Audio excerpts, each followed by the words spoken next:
សួស្តីអ្នកនរគ្នាស្វាគមន៍មកកាន់ Channel Radu YT ថ្ងៃនេះយើងនឹងរៀនអ្នកនរគ្នាអំពីរបៀបបង្កើតគណនី PayPal ដើម្បីទូលុយពី TikTok ក៏ដូចជា Facebook ដោយសារអី Facebook និង TikTok គឺអត់ support ជាមួយនឹងធនាគារឬក៏កងខ្មែរនោះទេអញ្ចឹងយើងត្រូវការបង្កើតគណនី PayPal ដើម្បីក្នុងការទទួលលុយពី Facebook ក៏ដូចជា TikTok ហើយអានេះគឺការបង្កើតនេះគឺអាចទទួលបាន 100% ដោយយើងភ្ជាប់ Visa Card ខ្មែរយើងមកអ្នកនរគ្នាប្រើ Android អ្នកនរគ្នាចូលមកវាយពាក្យថា PayPal សាញអាប់អ្នកនរគ្នាស៊ីងអាប់អ្នកនរគ្នាខ្ញុំសូវចេះអានអង់គ្លេសទេតែវាយអក្សរតាមខ្ញុំហ្នឹងទៅហើយជ្រើសយកក្លោងខាងលើគេ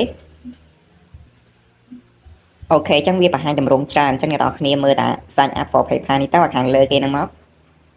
អូខេយើងចុចខាងលើគេអញ្ចឹងអ្នកនរគ្នាឃើញក្លោង2ទី1គេប្រាប់ថា personal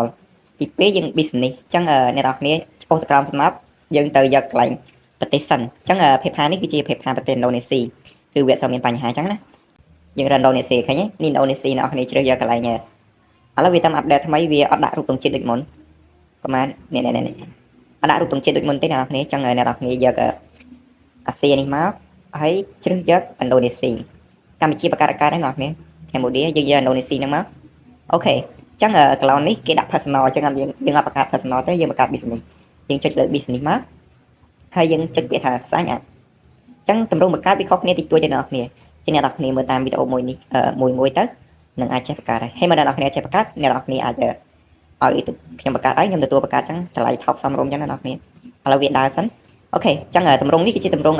PayPal ឥណ្ឌូនេស៊ីឃើញទង់ជាតិអ្នកនរគ្នាទង់ជាតិអាហ្នឹងទង់ជាតិឥណ្ឌូនេស៊ីឃើញទេលេខទូរស័ព្ទគេបូក62អ្នកនរគ្នាអញ្ចឹងយើងដាក់ឈ្មោះយើងធម្មតាមកដាក់ឈ្មោះធ្វើម៉េចឲ្យត្រូវជាមួយអត្តសញ្ញាណប័ណ្ណឈ្មោះអង់គ្លេសអ្នកនរគ្នាស្រួលពេញ verify អញ្ចឹងយើងធ្វើការដាក់ឈ្មោះអូខេឈ្មោះយើងត្រូវតែដាក់ជាមួយដូចជាមួយអត្តសញ្ញាណប័ណ្ណរបស់យើងដាក់អក្សរធំទាំងអស់មកអ្នកនរគ្នាហើយអាកន្លោនទី3នេះអ្នកនរគ្នាគឺ Gmail យើងបង្កើតទុកឲ្យហើយសិនទៅចាំយើងមកបង្កើត PayPal Gmail យើងបង្កើតអាណាតបង្កើតមួយ PayPal អ្នកនរគ្នាអូខេអញ្ចឹងយើងវាយ Gmail រួចរាល់ហើយ Gmail ហ្នឹងខ្ញុំបញ្ជាក់ម្ដងទៀតគឺ Gmail អត់ដែលធ្លាប់បង្កើតគណនី PayPal ហើយ Gmail ហ្នឹងត្រូវតែរឹងមាំដើម្បីយើងងាយយក PayPal យើងមកវិញណាព្រោះ PayPal នេះយើងមិនចេះតែបង្កើតរហូតទេយើងខ្លាចខូចឈ្មោះយើងអញ្ចឹងណាយើងយកឈ្មោះពិតយើងយកបង្កើតដល់អ្នកនរគ្នាអញ្ចឹងយើងវាយលេខកូដយើងមកកន្លែងលេខកូដនេះអ្នកនរគ្នាត្រូវដាក់រឹងមាំប៉ុន្តែឲ្យចាំខ្លួនឯងឲ្យគេពិបាករាវរើប៉ុន្តែយើងធ្វើមិនឲ្យចាំខ្លួនឯងអូខេឥឡូវយើងដាក់លេខកូដសិនអូខេកន្លែងលេខកូដនេះយើងត្រូវការដាក់លេខមានទ្រង់ជ្រូកមានលេខមានអក្សរអញ្ចឹងបានគេឲ្យអ្នកនរគ្នាមានទ្រង់ជ្រូកមួយអីចឹងទៅអញ្ចឹងណាអ្នកនរគ្នាមានទ្រង់ជ្រូកមានអីចឹងទៅបានគេឲ្យហើយអូខេឥឡូវយើងហើយកន្លោនទី1ទី2ទី3ទី4អញ្ចឹងកន្លោនទី5នេះគឺលេខទូរស័ព្ទអ្នកនរគ្នាលេខទូរស័ព្ទអ្នកនរគ្នាអាចជ្រើសយកលេខទូរស័ព្ទខ្មែរយើងបានប្រហែលយើងចុចកន្លែងហ្នឹងមកយើងជ្រើសយកលេខទូរស័ព្ទខ្មែរវាកែអ្នកនរគ្នាអូខេប្រហែលកែអ្នកនរគ្នាចុចលើហ្នឹងមួយមកអូខេបន្ទាប់មកយើងរើសអក្សរ K ហ្នឹង KH អ្នកនរគ្នានេះអ្នកនរគ្នា KH បូក85អាហ្នឹងលេខទូរស័ព្ទខ្មែរយើងអាចដាក់កើតអ្នកនរគ្នាឥឡូវយើងដាក់លេខទូរស័ព្ទយើងមកលេខទូរស័ព្ទដែលយើងធ្លាប់ភ្ជាប់ជាមួយនឹងPayPal ហ្នឹងដែរអ្នកនរគ្នាអូខេហើយបន្ទាប់មកយើងបូកគ្រីសហើយយើងធ្វើការអូសមើលឈ្មោះដូច Gmail ដែលយើងភ្ជាប់ជាមួយកាន់ PayPal ហើយនឹង password ឬក៏លេខកូដរបស់យើងនេះបានត្រឹមត្រូវហើយកត់ដាក់ក្នុងกระดาษផងអូខេបន្ទាប់មកយើងចុចអាក្រោមហ្នឹងមកចឹងគេឲ្យយើងរងចាំមកនៅទូធំសិនបន្ទាប់មកយើងយកដាក់យើងយកអាកន្លោងពណ៌ខៀវហ្នឹងបងប្អូនចុចហ្នឹងមកវានឹងផ្ញើលេខកូដដែលយើងភ្ជាប់ហ្នឹងទៅកាន់ Gmail របស់យើងអញ្ចឹងយើងថយទៅកន្លែង Gmail អញ្ចឹងអ្នកនរគ្នាចូលកន្លែង Gmail មក Gmail ដែលយើងភ្ជាប់ជាមួយ PayPal បំបញ្ញមិញហ្នឹងនេះក្រុមហ៊ុនរបស់ PayPal ហ្នឹងគេផ្ញើលេខកូដឲ្យយើង verify អានេះជាប្រភេទអក្សរឥណ្ឌូនេស៊ីអ្នកនរគ្នាឃើញអត់អញ្ចឹងយើងយកកូដក្រោមគេមកដោយសារខ្ញុំចុច3ដងមិញខ្ញុំអត់បានដូរខ្ញុំចុច3ដងអញ្ចឹងគេផ្ញើមកនេះលេខកូដអ្នកនរគ្នាអូខេលេខកូដ Gmail ដែល PayPal ផ្ញើមកអញ្ចឹងយើងយកមកដាក់ក្នុងកន្លែងកន្លោនលេខហ្នឹងមកអូខេហើយយើងចុចពាក្យថា submit ខាងក្រោមហ្នឹងអូខេអញ្ចឹងវាជោគជ័យយើងចាំតាមទូសិនចាំប្រហែល5វិនាទីសិនណាបងប្អូនអូខេយ៉ាអញ្ចឹងយើងយកអាក្រោមគេនេះមករូបក្បាលមនុស្សនេះបងប្អូនអ្នកនរគ្នាចេះអង់គ្លេសខ្ញុំក៏សូវចេះដែរអញ្ចឹងអ្នកនរគ្នាអាចមើលរូបភាពទៅយើងយកអាក្រោមគេ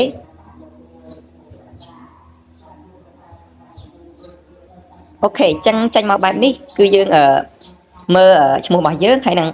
ថ្ងៃខែឆ្នាំកំណើតរបស់យើងអញ្ចឹងថ្ងៃខែឆ្នាំកំណើតយើងដាក់តាមអត្តញ្ញាណប័ណ្ណ 100% មកដាក់ដូច 100% មកក្នុងការ verify អីវ៉ាន់វាអត់សូវភ័យអញ្ចឹងយើងដាក់មកអ្នកនរគ្នាយើងដាក់ឲ្យដូច 100%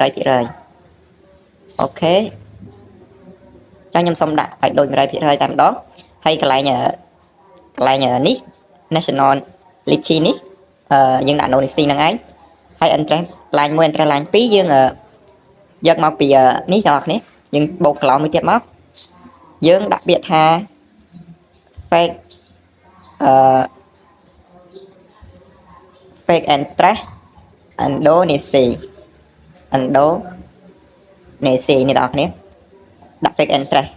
អញ្ចឹងយើងយកអាណាក៏បានដែរតែខ្ញុំសុំយកនេះយើងអានេះយើង fake ណាបងប្អូន fake ទីតាំង fake អាស័យដ្ឋានយើងចឹងអ្នកនរគ្នាបាញ់មិញនេះគឺខ្ញុំរើ website អត់ឃើញទេចឹងខ្ញុំទៅរើឃើញបាញ់មិញអ្នកនរគ្នាវាយ random interest Indonesia ចឹងអ្នកនរគ្នាវាយចឹងមកហើយរើពាក្យនេះអក្សរ L អ្នកនរគ្នាអក្សរ O អក្សរ O ហ្នឹងអ្នកនរគ្នាអាហ្នឹង website ដែលខ្ញុំតែងតែបង្កើត PayPal website ផ្សេងទៀតគឺវាញ៉ៃចឹងខ្ញុំ recommend ឲ្យអ្នកនរគ្នាយកអា website ហ្នឹងដើម្បី fake អាស័យដ្ឋានយើង best random tool អ្នកនរគ្នានេះអញ្ចឹងវាស្រួលវាមានមួយសពគ្រប់ចឹងមកអ្នកនរគ្នា copy ខាងលើមក copy ខាងលើគឺសិនអ្នកនរគ្នាហើយអ្នកនរគ្នាយក interest នឹងយកចាកតាអ្នកនរគ្នាភាគច្រើនគេយកចាកតា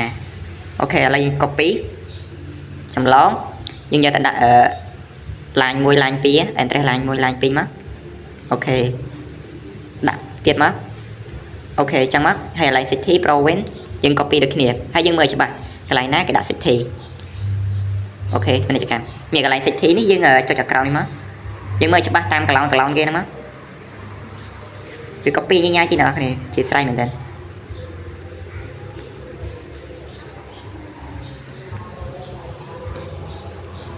អូខេឥឡូវយើង copy ឡើងនេះក៏បានដែរ copy ពីនេះក៏បានដែរចម្លងមួយទៀតមកយើងដាក់ city អ្នកនរគ្នាអូខេបន្ទាប់មកអានេះ province អ្នកនរគ្នាអានេះដូចជាគេខេត្តអ្នកនរគ្នាដូចខេត្តចឹងហ៎នេះ province ក៏បានរើមើលសិន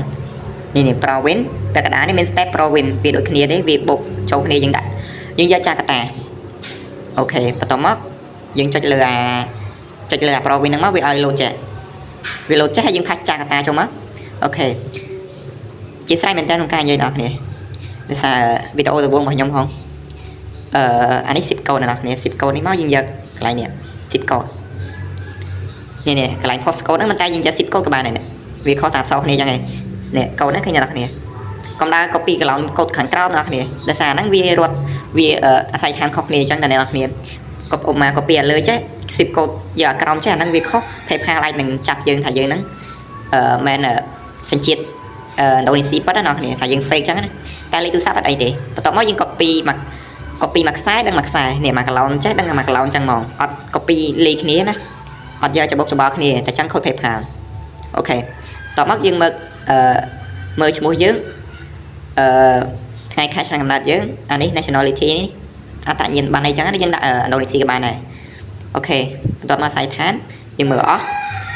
លេខទូរស័ព្ទបន្ទាប់ពីយើងចុចហើយវាចេញតម្រង់មកបែបនេះមួយទៀតអ្នកនរគ្នាចុចគ្រីកន្លងខាងនេះមួយហើយអាទី2យើងចុចសិនមកយើងយក computer network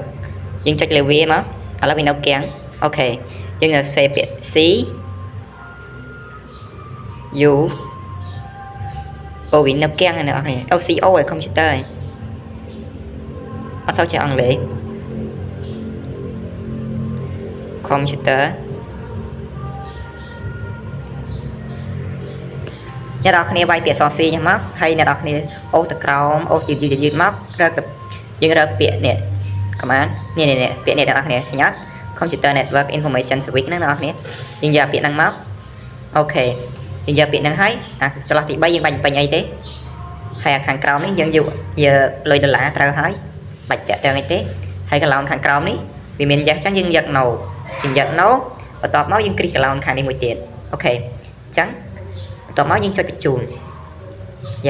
ចុចបញ្ជូនសិនយើងចាំឲ្យវាដំណើរការមកផ្លែសិនអូខេបន្ទាប់ពីយើងដំណើរការហើយវាចេញតម្រង់បែបនេះ Good news you can start using our business tool ដឹងអានត្រូវអានខុសទេយើងយកពាក្យ skip for now អូខេយើងយក skip for now នេះមកបន្ទាប់ពីយើងបញ្ជូនឲ្យមិញណាអ្នកនរគ្នាអូខេ ចឹងអានេះយើងបាន99%ណោះគ្នាអូខេអញ្ចឹង PayPal នេះគឺអត់មានជាប់អីទេគឺស្អាតតែម្ដងហើយកន្លែងនេះវាកន្លែងរូបសញ្ញាកណ្ដឹងឯងដាក់0បើមានគេផ្ញើសារមកមួយអានឹងប្រហែលគេឲ្យយើងបំពេញអត្តញ្ញាណប័ណ្ណតែអត់បញ្ហាទេកន្លែងអត្តញ្ញាណប័ណ្ណហ្នឹងគឺយើងអាចបំពេញអត្តញ្ញាណប័ណ្ណខ្មែរបានបើយើងមានលេខ1លេខសញ្ញាកណ្ដឹងហ្នឹងណាអ្នកនរគ្នាចឹងយើងអាចទទួលលុយពី Facebook ក៏ដូចជា TikTok បានអ្នកនរគ្នាបាន100%តែម្ដងហើយកន្លែងឈ្មោះខ្ញុំផ្លេចមើលកន្លែងឈ្មោះត្រូវដាក់អក្សរធំទាំងអស់តែកន្លែងហ្នឹងផ្លេចអ្នកនរគ្នាហើយតែអត់អីទេដាក់តូចចឹងក៏បានដែរប៉ុន្តែបើអ្នកនរគ្នាកាត់បង្កើតអ្នកនរគ្នាដាក់អក្សរធំទៅអូខេហើយអ្នកនរគ្នាថាខ្ជិលបង្កើតខ្ជិលអីអាចតាក់តែមកខ្ញុំបានខ្ញុំទទួលបង្កើតហើយនឹងបង្កើត TikTok សម្រាប់រើលុយផងដែរមាន TikTok Brazil TikTok Korea អូខេជួបគ្នានៅវីដេអូក្រោយអរគុណ